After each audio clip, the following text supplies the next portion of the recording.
Chapter 1. The Old Pirate at the Admiral Benbow. My name is Jim Hawkins, and I'm going to tell you the story of Treasure Island. It began when I was a boy. My father had an inn by the sea called the Admiral Benbow. One day, an old seaman arrived with a big sea chest. He was tall and strong. "Bring me a glass of rum," he said to my father. "Are there many people here?" My father said no. "Good. I'll stay here. You can call me Captain. Take my chest up to my room." Every day he went to the cliffs and looked at the sea with his telescope. And every day he asked us, "Do you sometimes notice any seamen here?" We began to understand that he didn't want to meet any seamen. One day he said to me, "Tell me when you see a seaman with one leg, and I'll give you some money." Sometimes the old captain drank a lot of rum. Then he sang, and he told us some horrible stories. He didn't pay us any money, so my poor father was unhappy, and he became ill. One afternoon, Dr. Livesey came to see him. In the evening, the doctor smoked his pipe with some friends. The old captain was there. "Silence!" he said. "I'm going to tell you a story." "Are you talking to me, sir?" said Dr. Livesey angrily. "Yes." "You drink too much rum, sir," said the doctor. "One day you will die." The angry captain took a knife from his pocket. "Put that knife back in your pocket," the doctor said calmly, "or you will be arrested. I am also a magistrate." The captain put the knife in his pocket and sat down. He was very quiet that evening.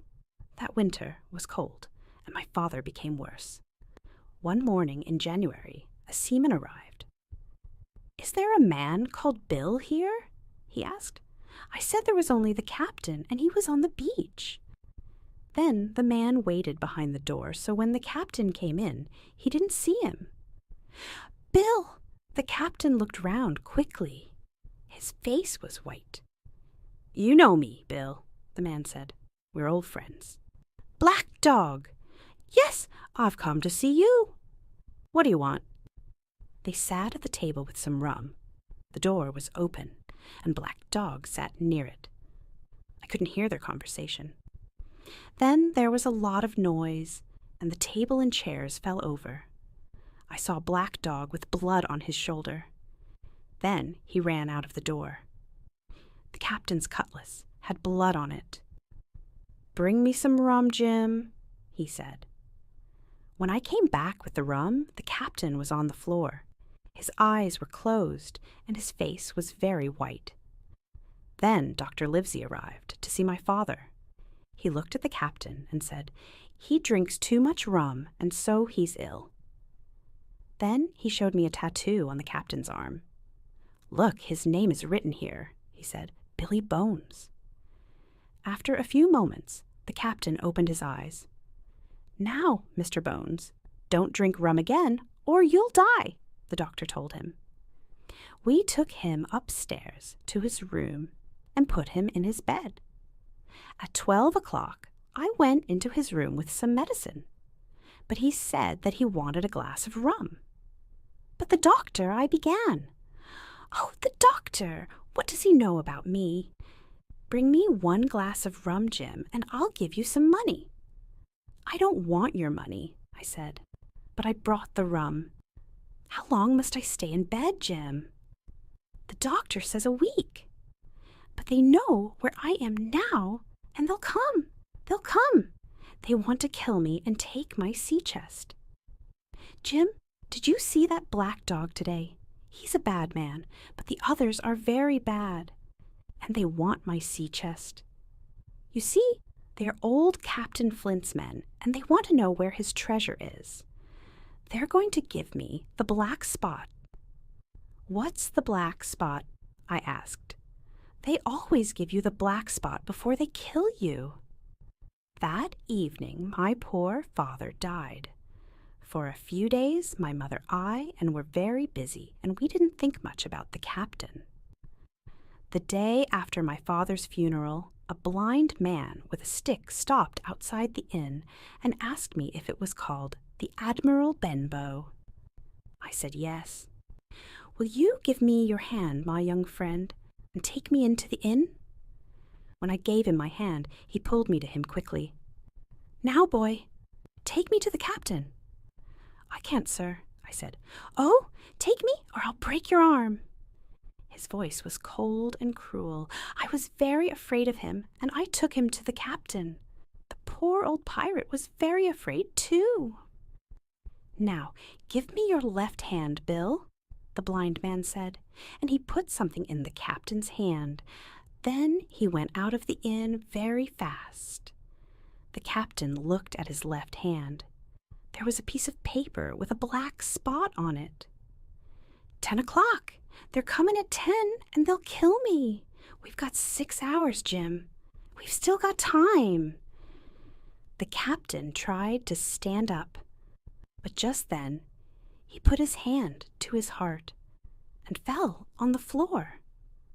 I ran to help him, but he was dead. Chapter 2: The Sea Chest. Now my mother and I decided to go to the village for help. When we arrived, the people didn't want to return with us to the inn. They were too afraid. My mother said angrily, "Jim, we'll go back. We'll open the captain's sea chest S and take our money." So a boy from the village went to find Dr. Livesey, and my mother and I went back to the Admiral Benbow. I locked the door. The dead captain was still on the floor. "We must find the key and open the chest," said my mother. I looked at the piece of paper near his hand.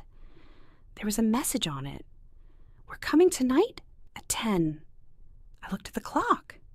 It was 6. "We've got 4 hours, Mother," I said.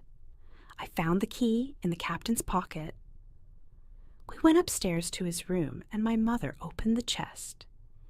Inside, there was a packet of papers and a bag. In the bag, we found a lot of money, and my mother started to count it. But then I heard the sound of the blind man's stick on the road. He tried to open the door, but it was locked. Then he went away. "We must go, Mother," I said. "He'll tell the other men, and they'll come here." "No," she answered. "It's only 7 o'clock. The captain must pay the correct money for his stay with us." And she continued to count the money. But soon we heard the voices of the pirates. We took some money in the packet of papers, and we ran out of the inn. Suddenly, my mother stopped. "My dear, I can't run." "Oh, Mother," I said angrily. "Why did you count all that money? Now they're going to kill us." Then she fell on my shoulder. Fortunately, we were near a little bridge. "Come, Mother," I said. "There's a bridge. We'll go under it and the pirates won't see us." But I went back and stood behind a tree. I could see the road in front of our inn. Some men arrived. One of them was the blind man. "Go in," he shouted at the men. They found the dead captain and the sea chest upstairs. One man opened the window of the captain's room. "Pew, the chest is open," he told the blind man. "Is the packet of papers there?" said Pew. "We can't see it."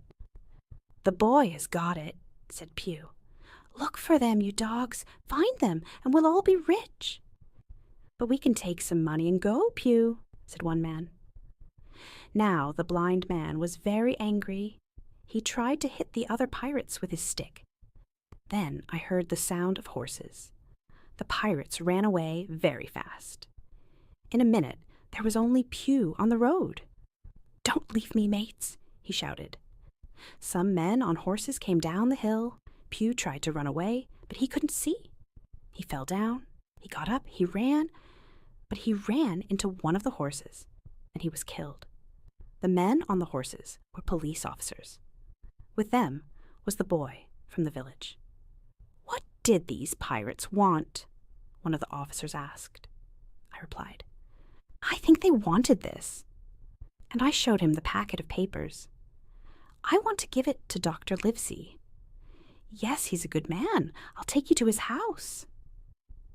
Dr. Livesey was at the hall, Squire Trelawney's big house. The two men were in the library. "Good evening, Jim," said the doctor. "What are you doing here?" I told them everything. Then I gave the packet of papers to the doctor, and he put it in his pocket. After the officer left, he said to the squire, "Have you heard of a pirate called Captain Flint?" "Yes, a terrible man. The Spanish were very afraid of him." "Did he have any money?"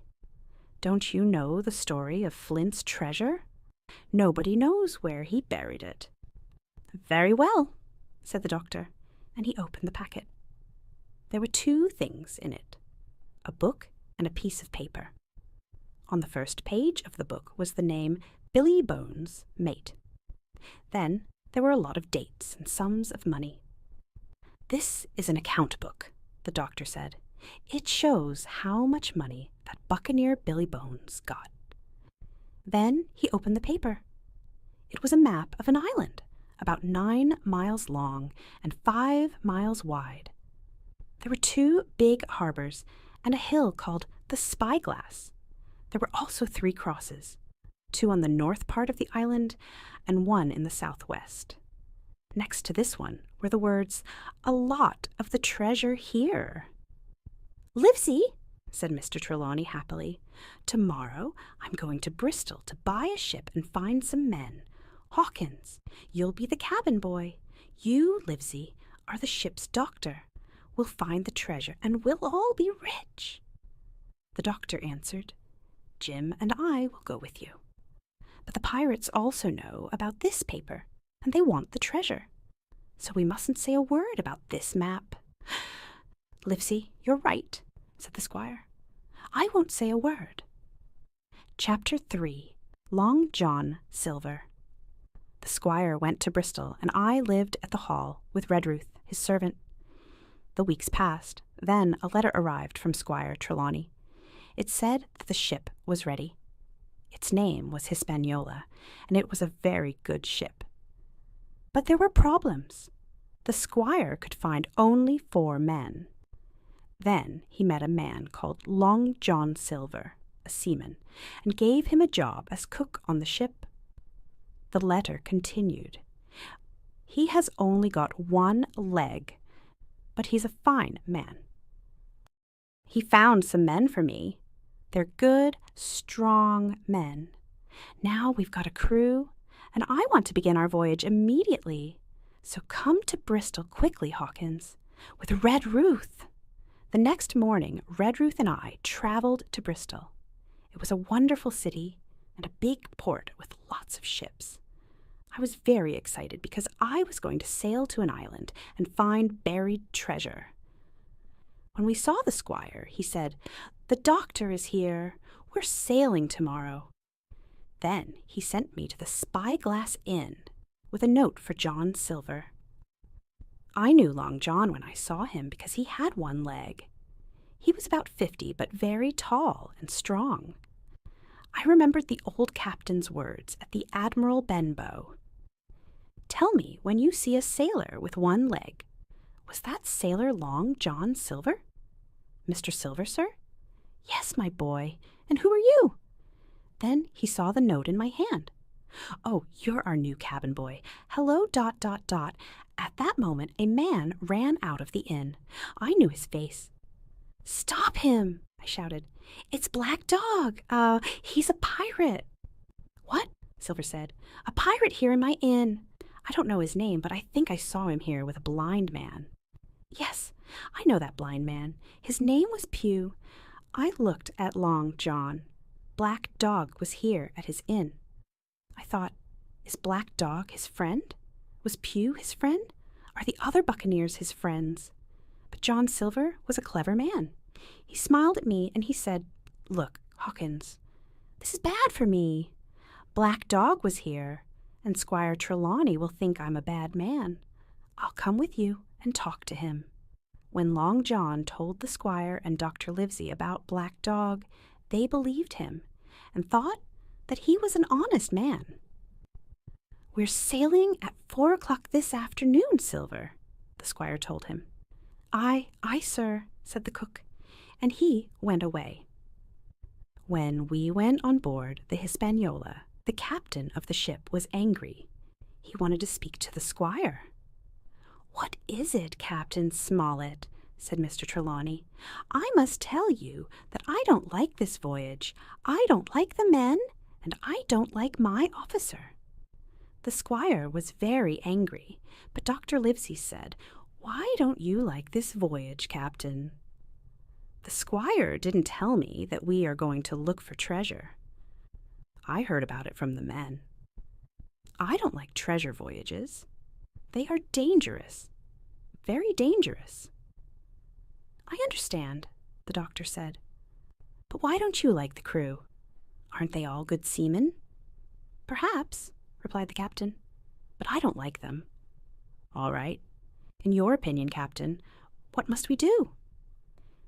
"First, you must put the guns, the powder, and the ammunition near this cabin. Second, there are 4 good men, your men, Squire. They can sleep here, near your cabin." When Captain Smollett went out, the doctor said, "Trelawney, you have 2 honest men on this ship, Captain Smollett and John Silver." "John Silver, yes," said the squire angrily, "but not the captain, not him." When Long John Silver came on board, he said, "What's happening, mates?" "We're putting the guns and ammunition near the squire's cabin," answered one of the men. "Why?" Just then the captain arrived. "My orders," he said. "Now go down and cook the supper, my man." "Aye, sir," answered Long John, and he went to the kitchen. "He's a good man," the doctor said to the captain. "Perhaps, sir." Then the captain saw me and said, "Go down to the kitchen and help the cook." I really didn't like Captain Smollett. Early in the morning the ship was ready, and we began our voyage to the Island of Treasure. John Silver could move very fast around the ship on his one leg. His friend Israel Hands told me, "He's very courageous, like a lion." All the men liked him. He did his work well. To me, he was always kind, and he was always happy when I came to the kitchen. In one corner, he had a parrot in a cage. "Welcome, Jim," he said one day. "My parrot, Captain Flint, says our voyage will be good." "Pieces of 8, pieces of 8, said the parrot. "You know, that bird is maybe 200 years old," Long John said, and he gave it some sugar. "She has sailed to many places, Madagascar, Malabar." And he told me wonderful stories about Captain Flint. I liked John Silver very much, and I thought he was a very good man.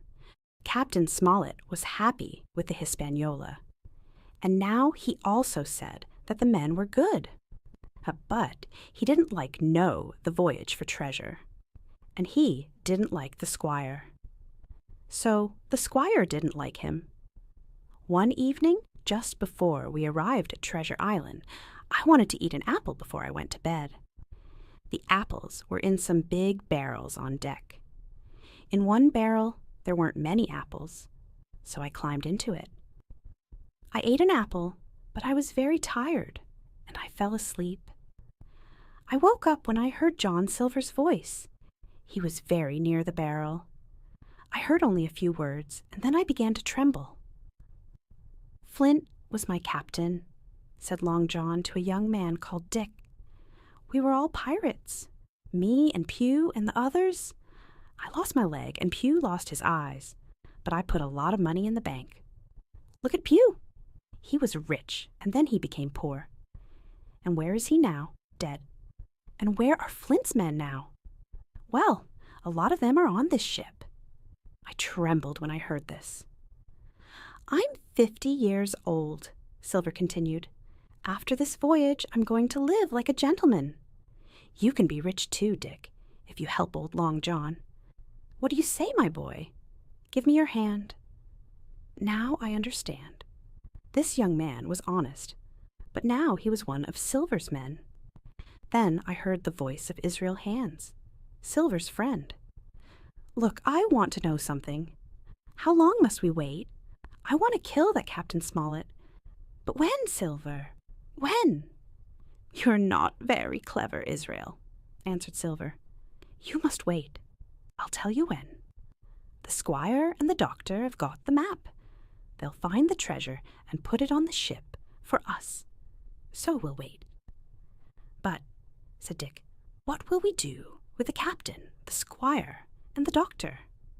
That's a good question, the cook answered. Well, what do you think?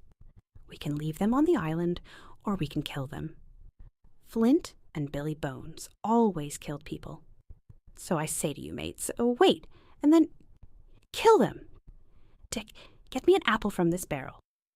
I felt very afraid when I heard this, but I couldn't move. Dick came near the barrel. Then Israel Hands said, Don't eat those bad apples. Let's drink some rum. When Dick returned with the rum, the pirates drank. Then a voice shouted, Land ho! Chapter 4. The Island. The pirates ran to look at the land. Quickly I climbed out of the barrel and followed them. In the light of the moon we could see 2 hills. Who knows this land? Captain Smollett asked the crew. Me, sir, said Long John. The captain showed him a map of the island. Is this the place? Long John looked at the map with big eyes, but it wasn't the map from Billy Bones's chest. It was a copy, and there weren't any red crosses on it. Silver was angry, but he didn't show it. He smiled. Yes, sir, this is the place. I wanted to tell my story to the captain, the squire, and the doctor. When Dr. Livesey asked me to go to the cabin and bring his pipe and tobacco, I said, Doctor, I must speak to you. I have terrible news. The doctor's face changed, but he said, Thank you, Jim. Go down to the cabin now. And then he went to the squire and the captain and spoke to them quietly. Men, the captain said to the crew, the doctor and I are going down to the cabin to drink some wine. Down in the cabin, I told them everything about Silver's conversation. They looked at me. They didn't move or speak. When I stopped, Mr. Trelawney said to the captain, You were right, and I was wrong. What can we do? We've got time, because Silver is clever and he'll wait, said the captain. I think we must attack the pirates first. How many men have we got? 7, including Jim, said the doctor. How many honest men are there in the crew? There are the 4 men that the squire found before he met Silver, the captain said. But, said Mr. Trelawney, Israel Hands was one of them. Well, we don't know how many men are good. Jim can help us, said Dr. Livesey. The men like him and talk to him. He can tell us who is honest or bad. There were only 7 men out of 26, and I was only a boy, so there were 6 adult men against 19 pirates. Next morning, I looked at the island. I saw tall trees and yellow sand. The hills were high, but Spyglass Hill was very high. Our ship went towards a small island called Skeleton Island. The men prepared the boats. It was hot, and they didn't like the work. They spoke angrily. We knew they wanted to kill us. But Long John smiled and spoke to them and sang. He helped to take the ship into the big harbor between Skeleton Island and Treasure Island. The captain, the doctor, Mr. Trelawney, and I went to the cabin. We gave pistols to the 3 honest men, Hunter, Joyce, and Red Ruth. Then the captain went on deck and told the crew that they could go on the island for the afternoon. Hooray! Shouted to the men. They were happy now. They thought that the treasure was already in their hands. 6 men stayed on the ship. 13, including Silver, got into the boats. Then I had a crazy idea. I decided to go to the island in one of the boats. I didn't say anything to the doctor and the squire. When I climbed into the boat, nobody saw me. My boat arrived first. I got out and ran fast into the trees. A long way behind me, Long John Silver shouted, "Jim, Jim!" But I ran and ran. I stopped and looked around me. There were strange trees and flowers and birds. The sun was hot. I could see Spyglass Hill in front of me. Then I heard voices, and I went behind a tree. One of the voices was John Silver's. Now I was very afraid. I thought, "Jim, you were stupid to come to the island with these pirates, but you must help the doctor and the others." So I moved towards the pirates on my hands and knees.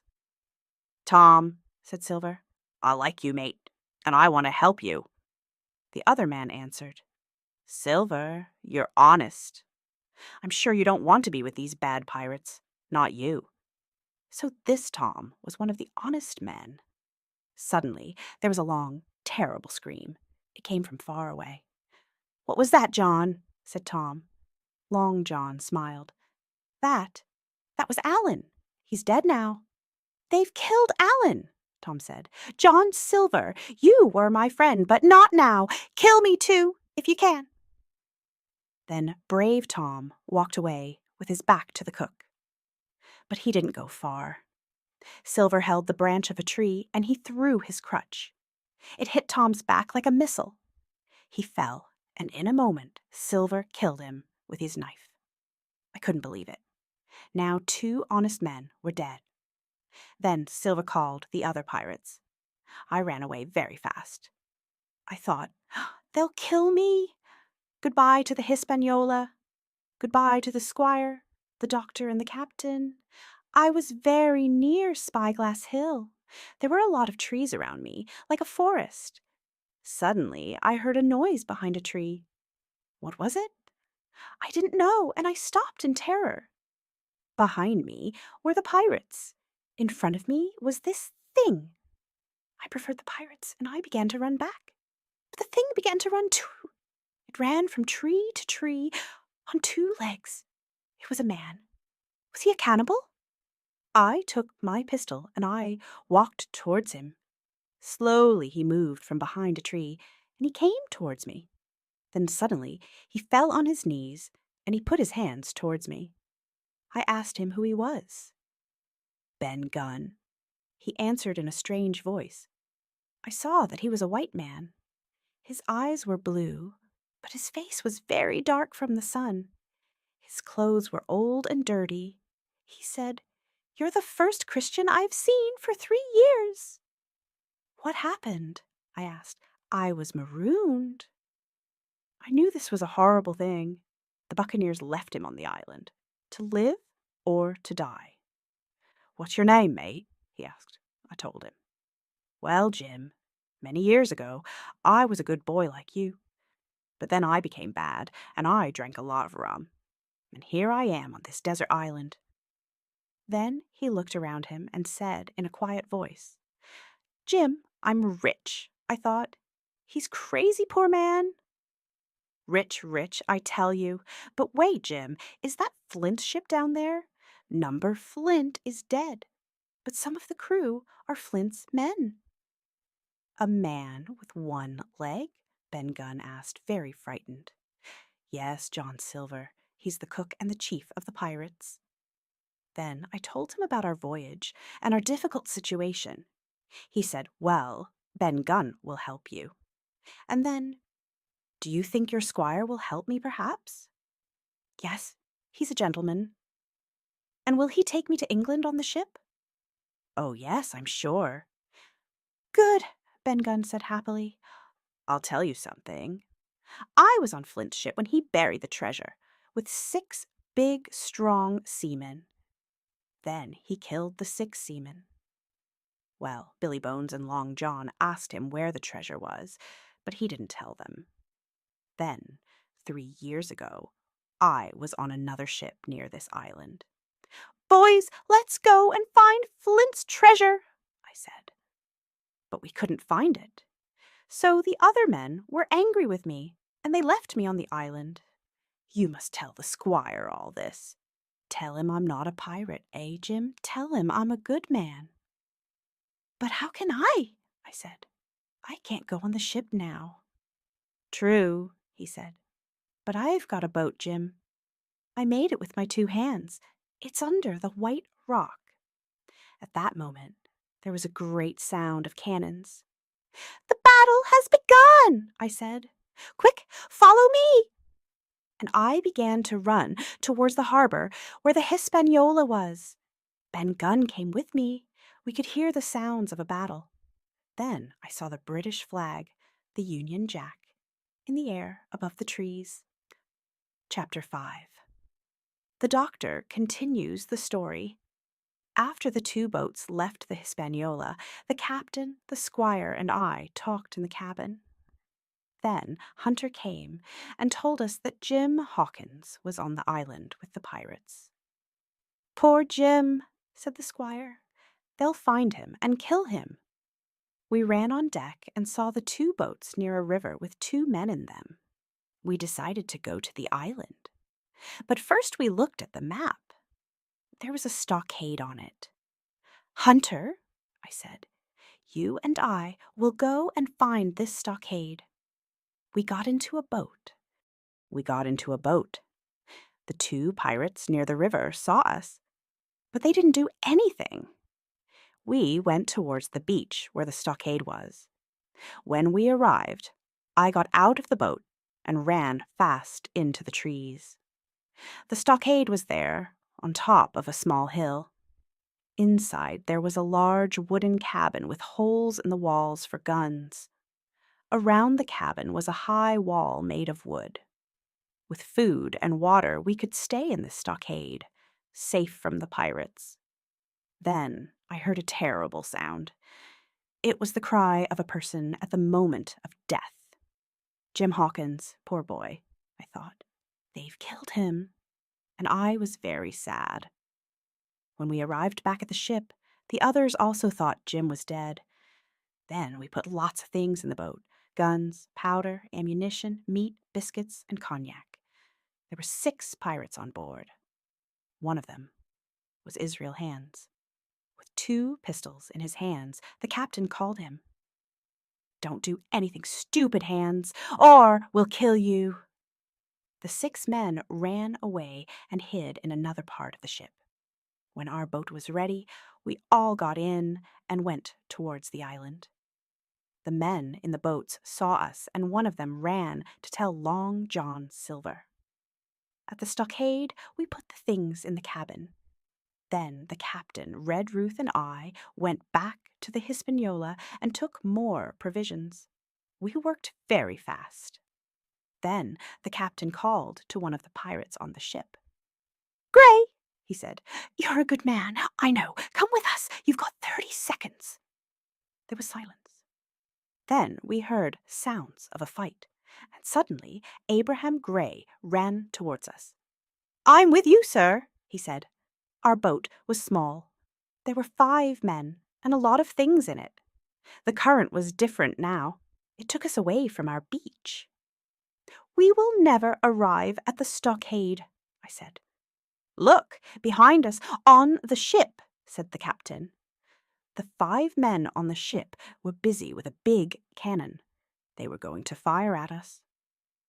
"Mr. Trelawney," said the captain, "shoot Israel Hands."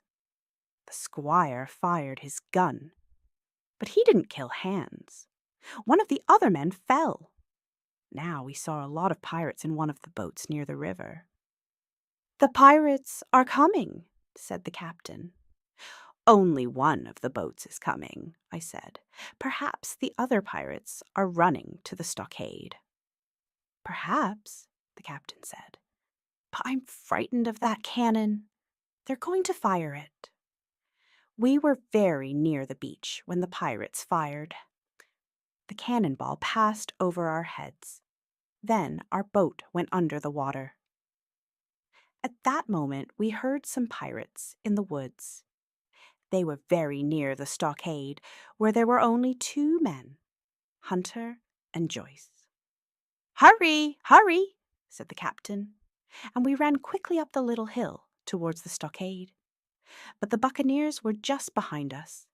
7 of them ran fast towards us. The squire and I fired our pistols and killed one of them. But Tom Redruth was shot. We took him into the stockade and put him on the floor of the cabin. And there, brave Redruth died. We were all very sad. Suddenly, a cannonball exploded inside the stockade. All that evening, ball after ball fell, but they didn't hit us. Israel Hands couldn't see the stockade, but he could see the Union Jack above the cabin. That was dangerous. "We must take it down, Captain," said the squire. But the captain said no. 2 men went to the beach to bring the things from our boat. But the pirates were already there, and they were taking our things. The captain wrote in his logbook, "There are 6 of us now. Captain Smollett, Dr. Livesey, Abraham Gray, Squire Trelawney, John Hunter, and Richard Joyce. We came to this stockade on Treasure Island, and we have got provisions for 10 days. Thomas Redruth, the squire's servant, was shot by the buccaneers. Jim Hawkins, cabin boy." Chapter 6. Jim Hawkins continues the story. When Ben Gunn saw the Union Jack, he stopped. "That's Flint's old stockade," he said. "Are your friends there?" "I don't know," I replied. "Perhaps it's the pirates." "Number their flag is the Jolly Roger. It's your friends." "Good! Now I can go to them," I said. "Are you coining with me?" "No, mate. Old Ben Gunn isn't stupid. First, you must tell the squire about me, and he must promise to help me. Tell him to come and find me. All right, I'm going now." In different directions. For an hour, a lot of cannonballs fell. I was very frightened and stayed in the woods. In the evening, I arrived at the beach, and I saw the Hispaniola with the black Jolly Roger, the pirate's flag. The bombardment stopped. I waited for a while, and then I decided to go to the stockade. When I stood up, I saw a high white rock in some trees near the sea. "That's Ben Gunn's White Rock," I thought. "Now I know where his boat is." Then I ran to the stockade. I told my story to my friends in the cabin. When I finished, it was evening and the wind was cold. I was very tired, but the captain gave us all some work. 2 men went to find wood for the fire, and the doctor cooked some food. I was a guard at the door. After a while, the doctor talked to me about Ben Gunn. He wanted to know where he was. He said, "I've got a piece of Italian Parmesan cheese. It's very good. I'd like to give it to Ben Gunn." After our dinner, we talked. There was only a little food, so we knew that we must kill the pirates quickly. We could hear them.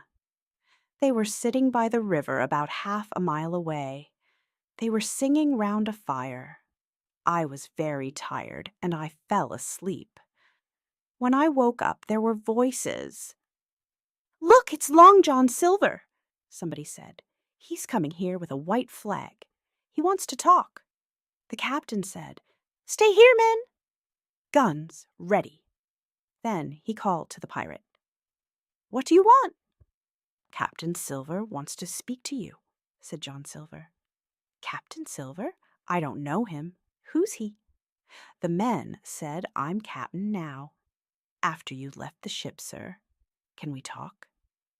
"I don't want to talk with you, Silver. You can come in if you want, but don't try to do anything stupid." "I give you my word, sir." So Silver threw his crutch over the wall. He only had 1 leg, but he climbed into the stockade very well. Then he came up the small hill and arrived at the cabin. The captain told him to sit down. "On the sand?" Silver said. "Yes, on the sand, Silver. You can't come into the cabin now. What do you want to say?" Long John sat down. "You did very well last night, Captain." My men and I were very surprised. You came and killed one of them. He was full of rum, and he was asleep. But you won't do it again, Captain." The captain didn't understand this. But I remembered Ben Gunn. Did he kill one of the pirates last night? Well, now there were only 13 of them. Silver continued, "You've got the map. We want it, Captain." The captain smoked his pipe calmly. "We know that, my man, but you can't have it." Long John was angry, but he smoked his pipe too. "Now here's my idea, Captain," he said. "You give us the map. When we get the treasure on the ship, you can sail with us. I give you my word that you'll be safe. But if you don't like that idea, you can stay here and we'll give you some of our food. When I see a ship, I'll tell the captain to come here. What do you say, Captain Smollett?" "Is that all?" the captain said. "Now you listen to me, Silver. You must come here with all your pirates, and without any guns. I promise I'll take you to England for a fair trial. If you don't do this, we'll kill you. All of you. Now go! Quickly!" Silver was furious. He stood up with his crutch. "You dogs! You're laughing now, but I'm coming back with my men. We'll kill you all!" After he went out of the stockade, the captain spoke to us. "In an hour, Silver will come back with his men," he said. "There are 13 of them. We are 6 and Jim. But we could beat them. Hawkins, eat your breakfast. Hunter, brandy for everyone. Trelawney, put out the fire. Doctor, you will be at the door. Hunter, you will be on the east side of the cabin. Joyce, west. Trelawney, you and Gray go to the north side. Hawkins, you and I will load the guns." An hour passed. We waited nervously. Then Joyce suddenly saw the pirates and fired his gun. The pirates fired at us. Then they stopped. All was quiet again. "How many shots did you see, Doctor?" asked the captain. "3. Mr. Trelawney? About 7. So they're attacking from the north." The captain was right. A few minutes later, a lot of pirates came out of the woods to the north. They ran towards the stockade and climbed over the wall. The Squire and Gray fired their guns. They killed 2 pirates, but 4 of them ran towards us. 1 pirate attacked the doctor. The captain shouted, "Fight them outside the cabin with cutlasses!" Quickly, I took a cutlass and ran out of the cabin. Gray was behind me. The doctor killed his attacker. I ran to the left, and I saw a pirate. Suddenly I fell. The pirate was going to kill me. But Gray ran from behind me and killed him. Now 4 pirates were dead. The other one ran away and escaped. The doctor, Gray, and I ran back quickly to the cabin. Hunter was dead, and Joyce died later. The captain was wounded. "How many of them are dead?" he asked the doctor. 5, including the pirate last night." "That's good." "Now there are 4 of us against 8 of them."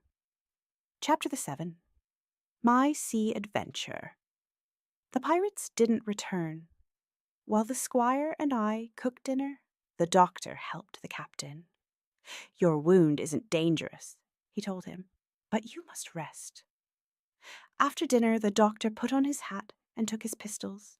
He also took a cutlass and a map. And he left the stockade and went into the woods. "What's he doing?" Gray asked me. "I think he's going to find Ben Gunn." "He's crazy," laughed Gray. "Then I also did something crazy. It was very hot in the stockade now. There was a lot of blood. There were dead men. I began to feel bad. I wanted to leave and go into the woods like the doctor. So I put a lot of biscuits in my pockets, and I took 2 pistols. Then I ran out of the stockade and into the trees. Nobody saw me. Yes, I was crazy.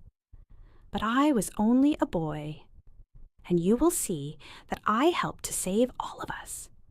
I decided to find Ben Gunn's boat, so I went towards the White Rock. I could see the Hispaniola in the harbor to my right. I ran quickly to the White Rock and I looked for Ben Gunn's boat. I found it, a very small, light boat. There was also a paddle. Now I had another crazy idea. I decided to go to the Hispaniola and cut her anchor rope. Then she would go towards the beach and stop there, so the pirates couldn't escape. It was very dark now, but I could just see the pirates' big fire near the river, and the lights of the Hispaniola. I took the little boat down to the sea. The current was strong, and it carried me fast towards the Hispaniola. When I was near her, I took the anchor rope in my hand. It was very rigid. I thought, this rope is dangerous. I mustn't cut it, or it will hit me. But I was lucky because the wind changed, and the ship moved towards me. Now the rope wasn't rigid, and I could cut it. At that moment I heard voices in the captain's cabin. It was Israeli Hands and a pirate with a red cap. They were drunk. They were also angry, and each man was shouting at the other. When I cut the rope, the Hispaniola began to move round with the current. I paddled towards the window of Captain Smollett's cabin to watch Hands and his companion. I climbed up a rope, and I saw a terrible fight between the two men.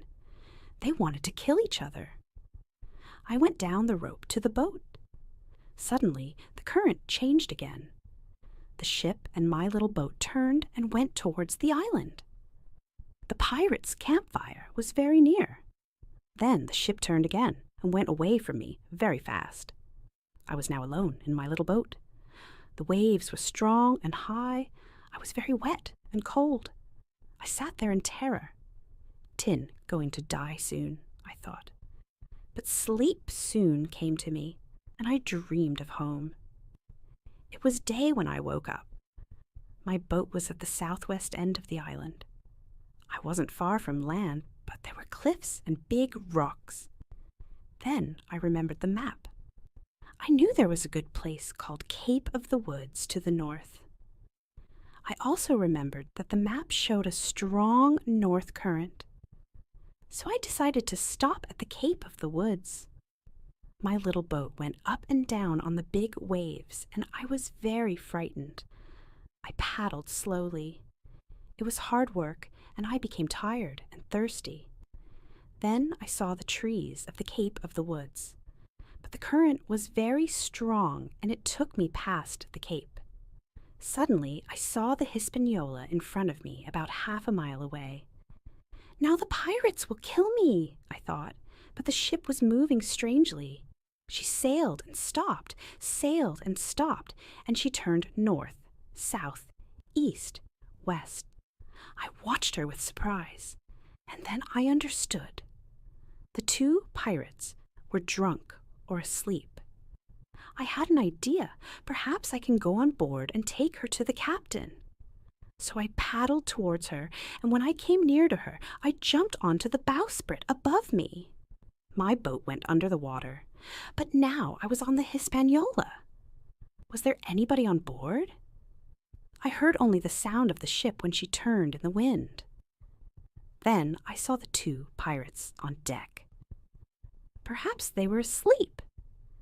But when I saw some blood on the deck, I was sure they were dead. Then Israel Hands moved. "Brandy," he said in a weak voice. I went down to the captain's cabin. There were lots of empty bottles. I found one with some brandy, and I took some biscuits and cheese and went up on deck. I drank a lot of water from the water barrel, and then I gave the brandy to Hands. He drank a lot quickly. I sat down and began to eat. "What happened here?" I asked. Hands looked at the man with the red cap. "Well, that dirty dog is dead," he replied. "What are you doing here?" "This ship is mine now, Mr. Hands, so please call me captain." He looked at me, but he didn't speak. When I took down the black pirate flag, he said, "Shall we talk, Captain Hawkins?" Me and this man here, O'Brien, we wanted to sail the ship back to the harbor where she was before. But, well, he's dead now. Who is going to sail her? You? No, you can't do it. Give me food and drink and something for my wound. Then I'll tell you how to sail her. We're not going back to the harbor, I answered. Tin's sailing the ship to North Inlet, and I'm going to take her on to the beach there. North Inlet? Yes, I'll help you to sail her there. All right, tell me what I must do. And in a few minutes, the Hispaniola began to sail north. I put a handkerchief on Hans' leg. He ate, and he drank more brandy. Soon he was better.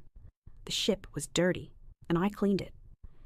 But the eyes of the pirate watched me, and he smiled sometimes, a strange, bad smile. We sailed fast along the north of the island towards North Inlet. But we couldn't take the ship on the beach immediately, so we waited for the tide to change. Then Hans spoke. "Captain," he said with a strange smile, "will you go to the cabin and bring me a bottle of wine? This brandy is too strong." I didn't believe this, and I knew that he had a plan, but I also knew that he was stupid. So I went down below, but I didn't go to the cabin. I went to a place where I could watch Hans.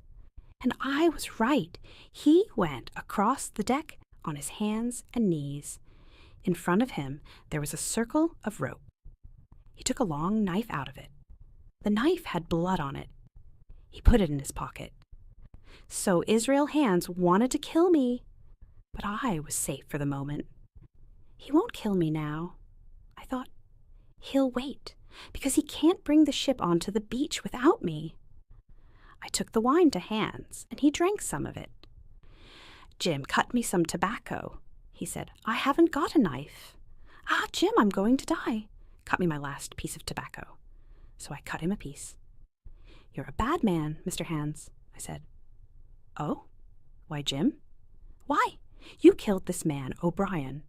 He answered, "Because I know the dead men don't kill all men. Now, Captain Hawkins, you listen to my orders and we'll sail this ship on to the beach." It was difficult, but Hans was a very good pilot. We went into North Inlet, where the water was calm. "There," said Hans, "I can see a good beach. We'll put the ship there." At the right moment, he said, "Now! Beach her now, Jim."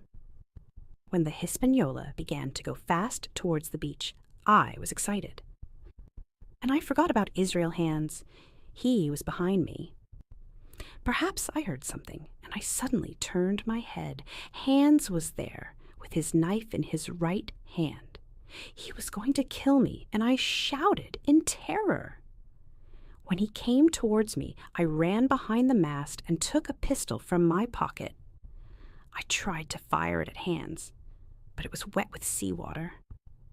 He came towards me. His face was red with anger. Just then the Hispaniola hit the beach. She fell on her side at an angle of 45 degrees, and Hans and I fell with her. I was on my feet very quickly, but now I couldn't run away because the deck was at a 45-degree angle. Quickly I jumped onto the mast and climbed to the top. I sat on the cross tree and waited for Hans. He looked up at me and he didn't know what to do. I loaded my 2 pistols. Then, with the knife in his mouth, Hans began to climb the mast. "Don't come up, Mr. Hans, or I'll kill you," I said. Not stopped. He tried to think, but he was slow and stupid. Then he took the knife from his mouth and said, "Jim, I must kill you. But it's difficult for me to kill a boy like you." And suddenly his right hand moved fast, and the next moment the knife went into my shoulder. My 2 pistols fired, then they fell from my hands. There was a cry, and I looked down. Israel Hands was falling into the water. Then he was on the sand on the bottom of the sea, and he was dead. The knife was in my shoulder. There was a lot of blood on my coat and shirt. I felt very bad. When I tried to take the knife out, I began to tremble. And then suddenly, it came out. I climbed down the mast and went to the cabin. My wound was small and it wasn't dangerous. I cleaned it and put a handkerchief round it. Then I went up to the deck. It was evening now, and I decided to go to the island. I wanted to tell Captain Smollett and the others about my adventure.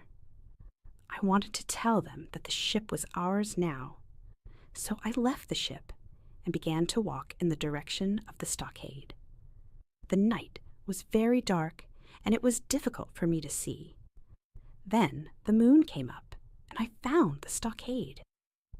When I saw the red light of a fire outside the cabin, I stopped. This was strange. My companions usually made a fire inside the cabin. Slowly, quietly, I went towards the cabin on my hands and knees. At the door, I stood up and looked inside. It was dark. I couldn't see anything. I walked in, and suddenly a strange voice said, "Pieces of 8. Pieces of 8. Pieces of 8. Captain Flynn, Silver's parrot." I wanted to run away, but there was no time. "Who's there?" shouted Silver. I turned, I ran away, but I ran into the arms of one of the pirates. Chapter 8. In Silver's Camp. "Bring a torch, Dick," Silver said. Dick went out and brought a piece of wood from the fire. Now I saw my terrible situation. Silver and his men had the stockade, my companions weren't there, and I was a prisoner. "Well," said Long John, "Jim Hawkins has come to visit us. That's a nice surprise for old John." And he began to smoke his pipe. "I've always liked you, Jim boy." Silver continued, "You've got courage. But now you're going to die. Your friends won't help you. You ran away and you can't go back to them. They don't want you." So my friends were alive. I was very happy about this. "So you can decide, Jim," Silver said. "What do you want? To be with us? Or to die?" Death was very near now, and I was frightened. "Before I decide, can you tell me what happened here and where my friends are?" I asked. Silver replied, "Yesterday morning, Dr. Livesey came to us with a white flag. He said to me, 'The ship has gone. You're finished, Captain Silver.' I looked, and yes, it was true. The ship wasn't there. 'All right, Doctor,' I said, 'we'll talk.' So we talked, and here we are in the cabin with lots of food and brandy and wood for the fire. Your friends went away. I don't know where they are. And you, Jim?' 'Well,' I said to the doctor, 'how many are you?' 'Four,' he replied. 'One is wounded.' And we don't want to see Jim Hawkins again. He ran away and he can die if he wants." Those were his words, Jim. "Well, I know you're going to kill me," I began, "but first I want to tell you my story. Here you are. No ship, no treasure, and a lot of men dead. Do you want to know who did it? It was I. I was in the apple barrel when you talked that night, with Hans and Dick and the others. And it was I that cut the Hispaniola's anchor. It was I that killed Israel Hands. It was I that took the ship to a place where you'll never find her. I'm not frightened of you, John Silver. Kill me if you want. But if you kill me, you won't have a witness eye when you're captured. If I live, I'll help you and I'll save your lives." Then one of the pirates, called Morgan, took his knife. "Now you must die," he said to me. "Stop there," shouted Silver. "Who are you, Tom Morgan? Are you the captain here?" "No, I'm the captain, and don't forget it." "Tom is right," said another pirate. "You can go to hell, Silver." "Do you want to fight with me?" Silver shouted in a terrible voice. "Take a cutlass, all of you, if you want to die." Well, I'm waiting. Who wants to die? Not one man moved, not one man answered. Well, I'm captain here because I can fight better than all of you, continued Silver. I like that boy. He's got a lot of courage. More courage than all of you. So, who's going to kill him, eh? There was a long silence. Silver stood near me. He smoked his pipe and watched the others. Then one of them said, "We want to go outside and talk about this." And the pirates walked out of the cabin. "Listen, Jim," Silver said quietly. "They're going to kill me. Then they'll kill you. But I want to help you. A moment ago, when you spoke with a lot of courage, I decided to help you. You help Hawkins, and he'll help you, I thought. The ship has gone, and we're all finished, but I'll save your life, and you'll save mine. I'll do what I can," I said. "Good boy, Jim. Listen, I'm not stupid. I'm with the squire now. You've got the ship. I don't know how you did it, but I know when I've lost. I'm with you now." Silver took some cognac from a barrel. "Drink with me, Jim. They're going to come back soon, and then—" He looked at the door nervously. Then he said, "Why did the doctor give me the map, Jim?" I didn't understand, and I looked surprised. "Yes, he gave me the map," Long John said. "Why?" Just then we heard the buccaneers outside. The door opened, and the 5 men came in. One of them walked slowly towards us. He had something in his right hand. "Come on, I won't eat you," said Long John. The buccaneer gave a piece of paper to Silver. He looked at it. "The black spot," he said. "Yes, John Silver," said a buccaneer called George. "You've got the black spot. You're finished now. You're not a good captain. You did things badly. You talked with the doctor, and now they're free. And then there's this boy. We're going to be arrested. We'll all die on the gallows. And why? Because you did things badly. Me? Well, you didn't do what I wanted. You didn't listen to me. And now look at our situation. We'll all die on the gallows in London. Who did it? You did it. And now you want to kill me?" Silver was very angry, and his voice was strong. The pirates listened well. "We're all going to die, and the birds will eat us," he continued. "Thanks to you. And the boy? He's our prisoner. He's our hostage. Are we going to kill our hostage? He'll help us when we're prisoners in London. He's our last hope. Kill him? Not I, mates. Look at you, John. You're wounded. And you, George, you're ill with fever." So what did I do? I didn't kill the doctor. No, I talked with him, and now he comes every day and helps you. Did I do things badly? Well, look at this. And Long John threw a map on the floor. It was Billy Bones's map, with the 3 red crosses. When I saw it, I thought, why did the doctor give it to Silver? The pirates ran quickly towards it. They took it, and they laughed and shouted. But George said, "How can we take the treasure with us? We haven't got the ship." "And who lost the ship?" Silver shouted at him. "I got the map, and you lost the ship. But I did things badly, eh? Speak to me politely, George Merry, or I'll kill you." "He's right," said Morgan. "Of course I'm right, but I don't want to be your captain. Find another captain." "No!" the pirates shouted. "We want you, John." "Well, mates, what shall I do with this black spot? I don't want it. I don't want it. Jim, you have it, a present from old John." That was the end of the conversation. After we all drank some brandy, we were ready to sleep. But I didn't sleep immediately. I thought about Silver and his difficult game. He didn't want to die on the gallows.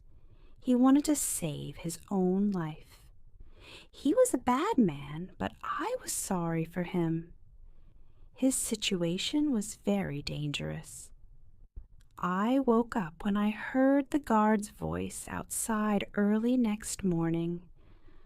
Dr. Livesey was coming. I was happy, but I couldn't look at his face. I remembered that he didn't want to see me again.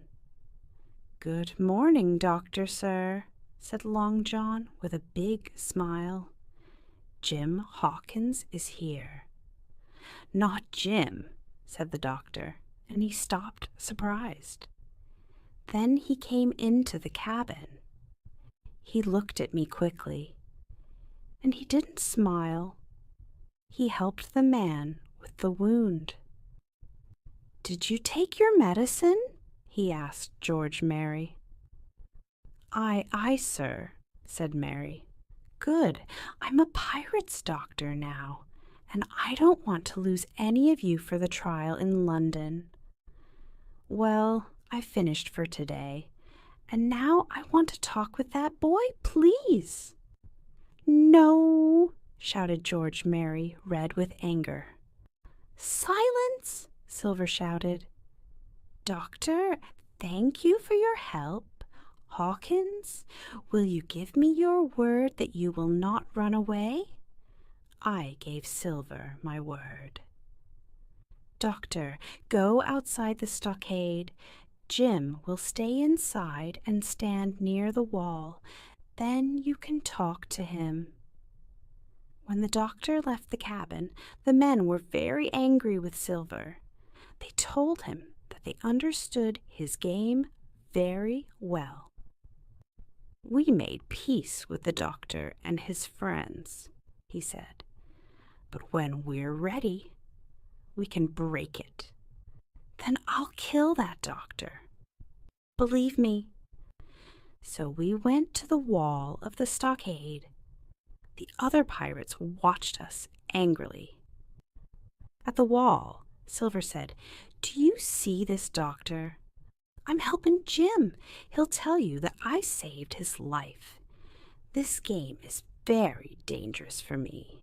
Remember that, and help me when you can." Silver's voice trembled. I saw that his face was white. "Are you frightened, John?" the doctor asked. "Doctor, I'm not frightened of anything. But I don't want to die on the gallows in London. You're an honest man. You won't forget that Long John helped you."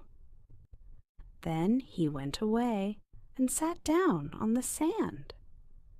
The doctor began sadly, "Hello, Jim. You're with these pirates now, and you can see what happens when you do stupid things. You ran away when the captain was ill and wounded. That was bad." Then I began to cry. "I'm very sorry.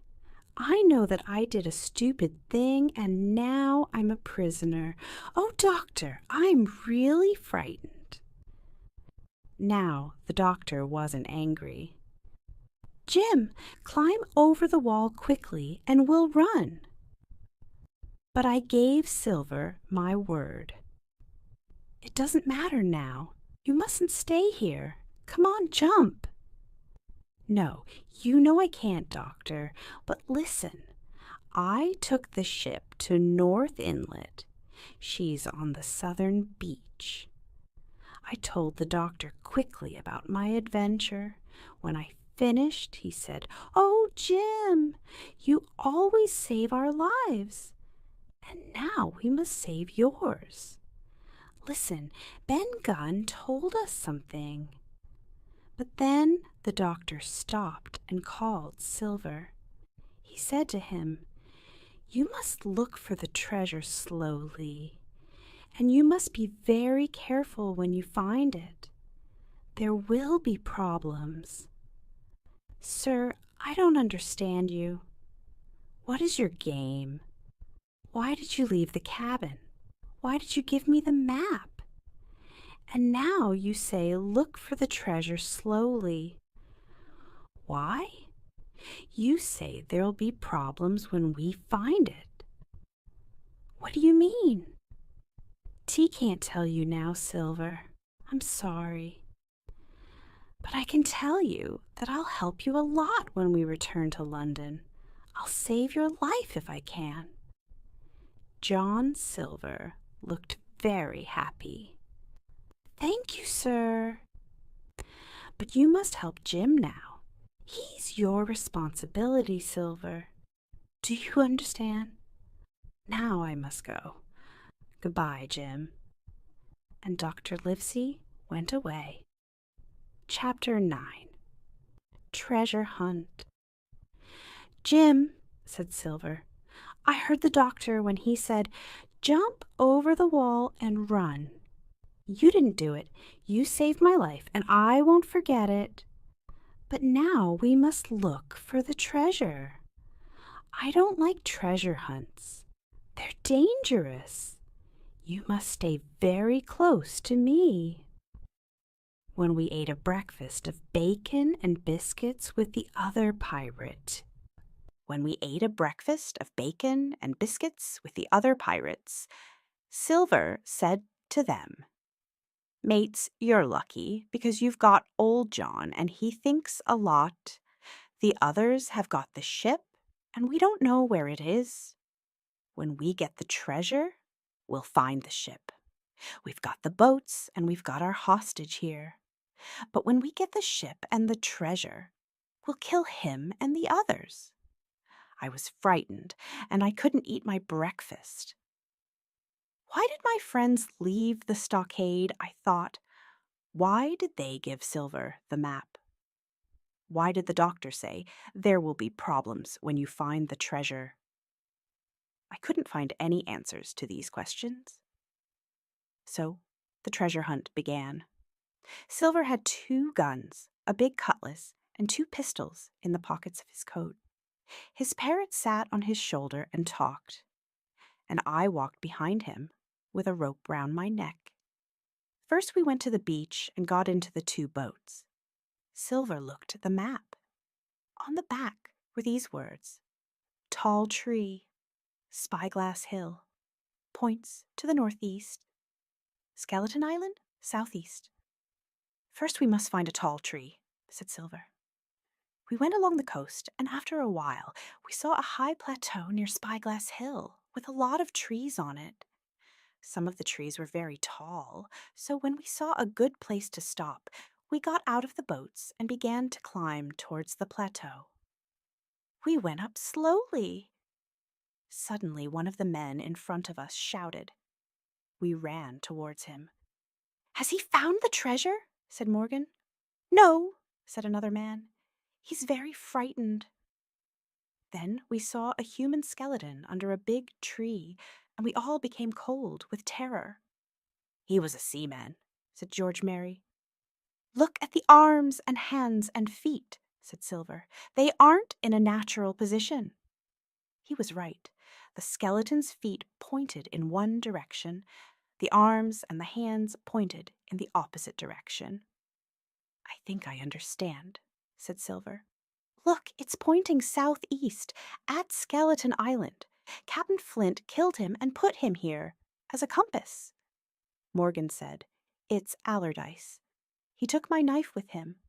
I remember now.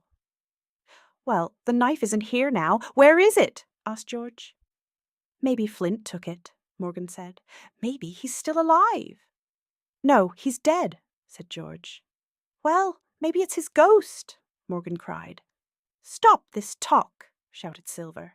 Flint is dead, and there isn't a ghost. Come, let's go. So we continued walking. On the plateau, we sat down to rest. We could see the Cape of the Woods in front of us. Behind us was the harbor and Skeleton Island. Above us was Spyglass Hill. There are only 3 tall trees in the direction of Skeleton Island, Silver said. It will be easy now. Come on, boys, let's go. But suddenly a voice began to sing. 15 men on the dead man's chest. Yo-ho-ho and a bottle of rum. It was a strange, high voice, and it came from the trees. The men's faces went white. They stood up quickly. Oh, God, it's Flint, said George. The voice stopped. Silver's face was very white, too. But he said, "Come on, boys! Don't be frightened! Someone is playing a game with us." The voice suddenly began again. It didn't sing this time.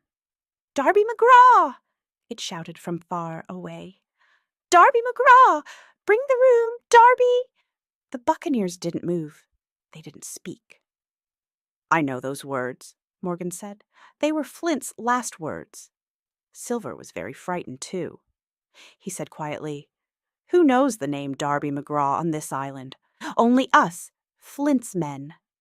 Then he said in a loud voice, "Mates, I want that treasure, and nobody will stop me.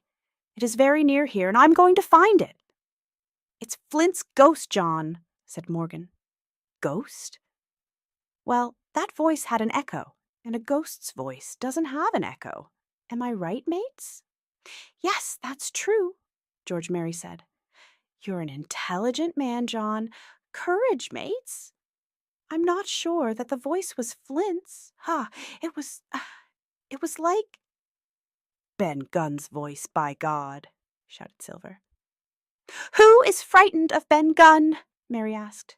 Not me. The buccaneers weren't frightened now, and the color returned to their faces. They began to laugh and talk. Then we continued walking, and we arrived at the first of the tall trees. But it wasn't the right one. We went to the second tree. It wasn't Flint's. But the third tree was very tall, about 200 feet high. We all knew that in the ground under that tree was the treasure. My companions ran towards it, and Silver followed them on his crutch. Sometimes he pulled me with the rope. Sometimes he looked at me with terrible eyes that said, "I'm going to put the treasure on the Hispaniola, and then I'm going to kill you and all your friends." Suddenly, the men stopped. There was a cry of surprise.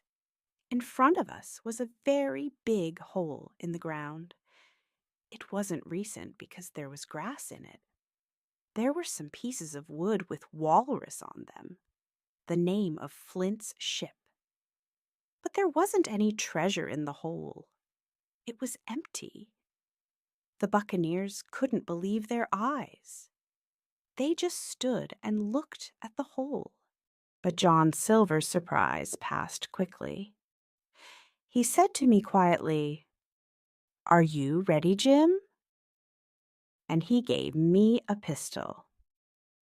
Then, quietly, he began to move to one side of the hole. Now it was between us and the buccaneers. He looked at me and smiled. The others jumped into the hole and tried to dig with their fingers. Morgan found a piece of money and gave it to his companions. £2! Merry shouted at Silver. "You knew that the hole was empty." "Do you want to be captain, Merry?" Silver answered. But this time all the pirates were with Merry, and they were all very angry. They began to climb out of the hole. Then we all stood there, 2 on one side of the hole, 5 on the other. Silver watched them with a calm expression. Nobody spoke. Then Merry said, "Mates, there are only 2 of them. Silver has got 1 leg, and Hawkins is only a boy. Now, mates." But he didn't finish. There were 3 shots from the trees. Crack, crack, crack, and Merry fell dead into the hole. Another pirate fell dead, too. The other 3 ran away. Just then the doctor, Gray, and Ben Gunn came out of the trees with their guns. "Quick, boys!" shouted to the doctor. "To the boats, before the pirates get there!" And we all ran into the trees. Silver ran very fast on his crutch. Then he shouted, "It's all right, doctor! Look, they aren't going to the boats!" So we all sat down to rest. Soon we went down the hill towards the boats, and Ben Gunn told us his story. I found the skeleton of Allardyce a long time ago, and I took his knife. And then 2 months ago, I found the treasure. I took it to a cave in a hill on the northeast of the island. It's there now. Then the doctor told us his story. When I left the stockade, I went to find Ben Gunn, he said, and he told me his story. Well, the next morning I saw that the ship wasn't there. So I went to Silver and gave him the map because now I knew that it didn't show where the treasure was. Then the squire, the captain, and I went to Ben's cave. I didn't want to leave you with the pirates, Jim, but you ran away, so what could I do? Then I saw you at the stockade and you told me your story. I knew that your situation was very dangerous, so I ran back to the cave. Gray, Ben, and I took our guns. We wanted to arrive at the big tree before you and the pirates, but you were a long way in front of us. So Ben tried to stop the pirates. He shouted in Captain Flint's voice, and the pirates stopped. So we arrived at the tree first, and we waited for you. When we found the boats, the doctor destroyed one of them, and we all got into the other.